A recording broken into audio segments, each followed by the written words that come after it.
తొలి చూపు చాలంట చిత్తాన చిత్రంగా ప్రేమనేది పుట్టగా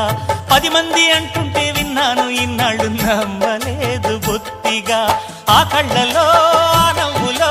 మహిమ ఏమిటో ఆ కాంతిలో ఈనాడే నా ఉదయమైనదో మదిసీమలో ఇన్ని మరుమల్లే గంధాలు మునుపెన్నడు లేని మృదువైన గానాలు మొదటి బలపు కథలు తెలుపు గేయమై తీయగా స్వరములు పాడగా ఏ స్వప్నలోకాల సౌందర్య రాసి నా ముందుకొచ్చింది కనువిందు చేసి ఏ నీలి మేఘాల సౌధాలు విడిచి ఈ నేల నడిచింది ఆ మెరుపు వచ్చి